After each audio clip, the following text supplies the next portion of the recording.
Welcome to my channel Amruta Raut motivational inspirational videos. आपण समाजामध्ये बघतो 3 प्रकारचे स्तर आहेत: मध्यमवर्गीय, श्रीमंत आणि गरीब. काही श्रीमंत व्यक्ती इतक्या गर्भ श्रीमंत असतात आणि अचानक त्यांच्या परिस्थितीत त्या ठिकाणी बदल होतो आणि ते लयास जातात. आणि एखादा व्यक्ती खूप गरीब असतो आणि त्याची अचानक त्या ठिकाणी लॉटरी लागते आणि तो श्रीमंत होऊन जातो. हे असं का घडतं? आपण जर बघितलं असेल तर एखाद्याच्या घरात म्हातारा व्यक्ती असतो, तो त्याच्या आजाराला इतका वैतागलेला असतो की परमेश्वराला प्रार्थना करत असतो की देवा मला मरण दे.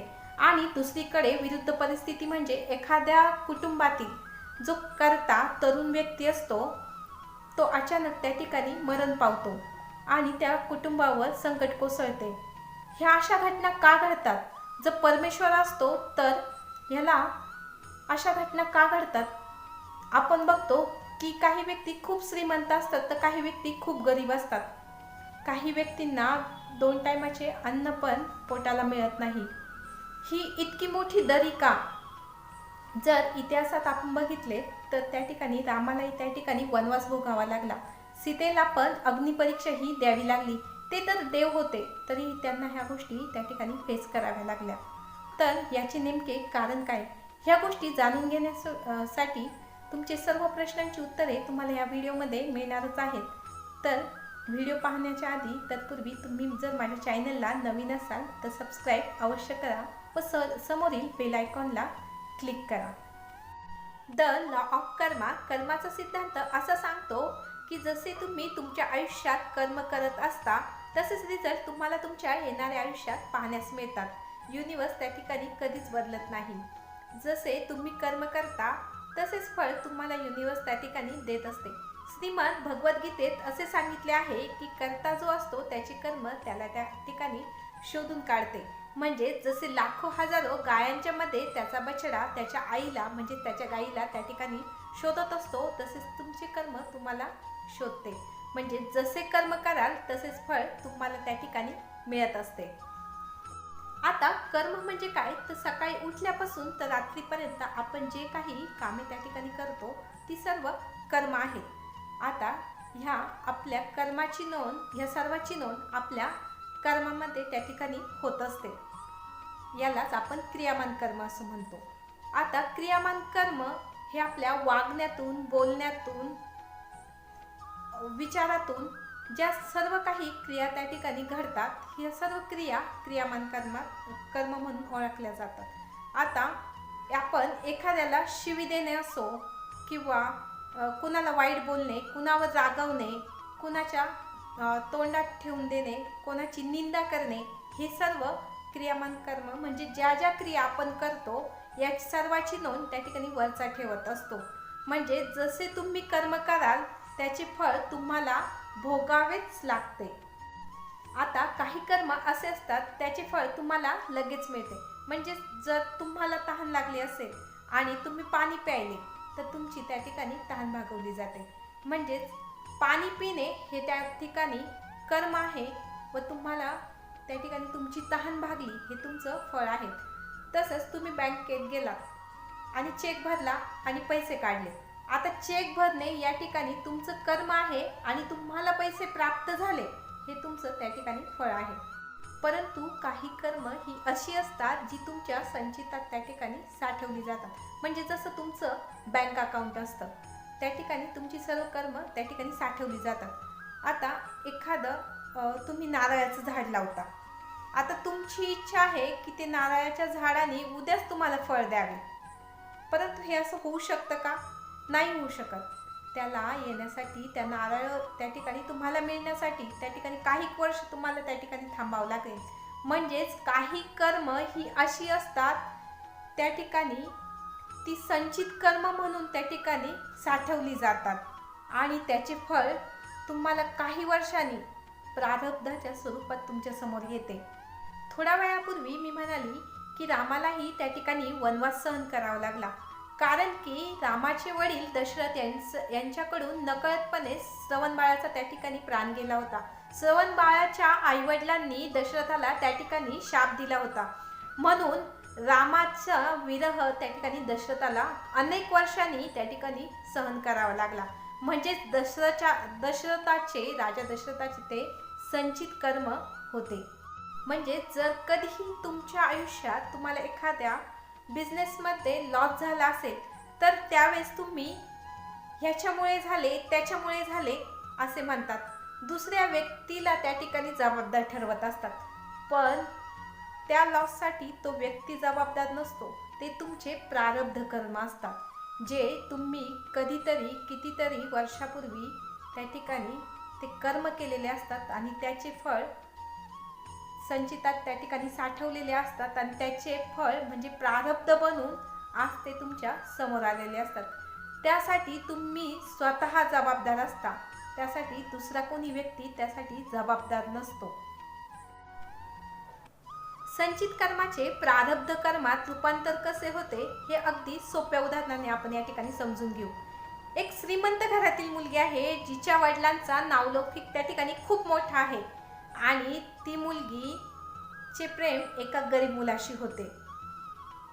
प्रेमामध्ये ती मुलगी इतकी वाहून जाते की त्या मुलाशी लग्न करण्याचा त्या ठिकाणी निर्णय घेते.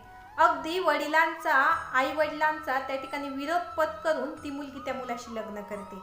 आता लहानपणापासून ते मोठेपर्यंत जी मुलगी सर्व सुख सुविधांमध्ये वाढलेली त्या गरीब घरात त्या वातावरणात ती मॅच होत नाही.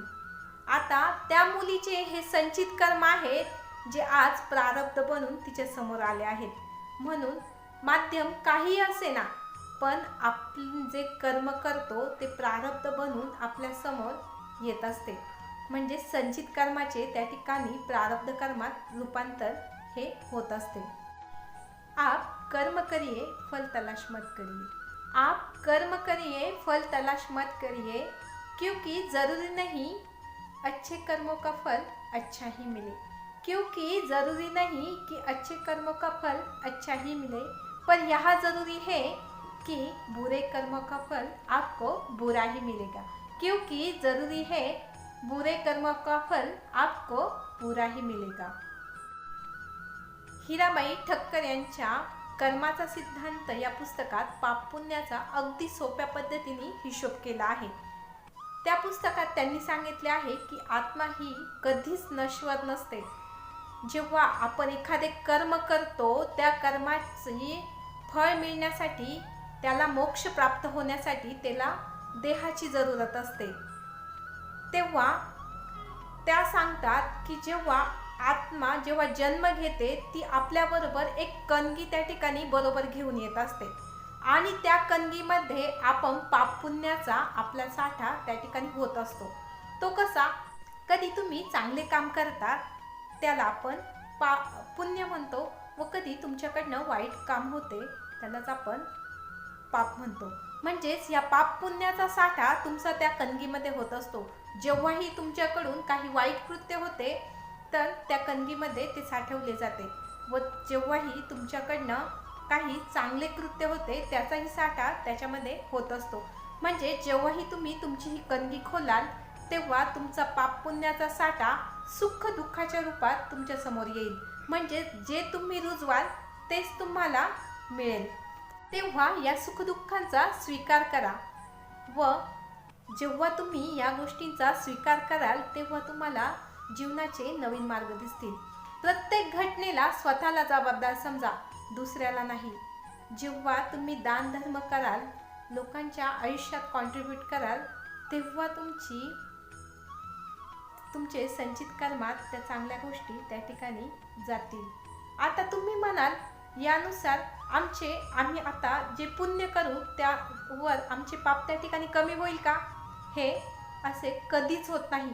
युनिवर्स आपले नियम कधीच बदलत नाही, फक्त माध्यम बदलते.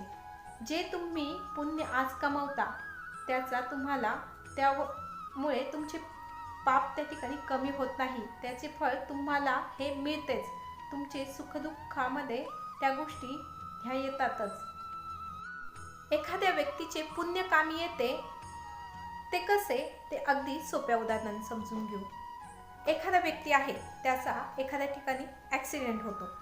आता अशा वेळेस त्या व्यक्तीला कोणीतरी व्यक्ती मदत करून पटकन हॉस्पिटलमध्ये ॲडमिट करते आणि त्या व्यक्तीचे प्राण वाचवते.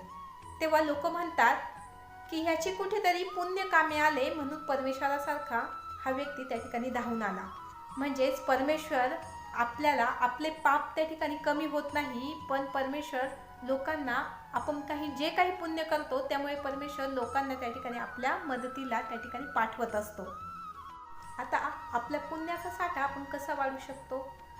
आपण दुसऱ्या व्यक्तींना त्या ठिकाणी मदत करून, त्यांच्या जीवनात कॉन्ट्रीब्यूट करून त्या ठिकाणी त्यांना आपला पुण्य वाढवू शकतो. आता तुम्ही म्हणाल यासाठी पैसा लागतो, परंतु हे लक्षात ठेवा, प्रत्येक गोष्ट पैशाने होत नाही.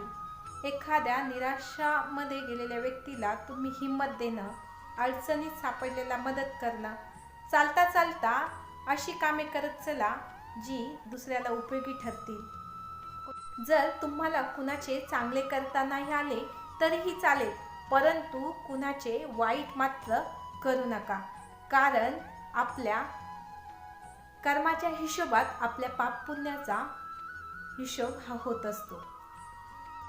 एक बंदे ने पूछा क्या है जिंदगी, एक बंदे ने पूछा क्या है जिंदगी, दूसरे बंदे ने कहा ना सुख है जिंदगी ना दुख है जिंदगी, ना सुख है जिंदगी ना दुख है जिंदगी, अपने अपने कर्मों का हिसाब है जिंदगी, अपने अपने कर्मों का हिसाब है जिंदगी.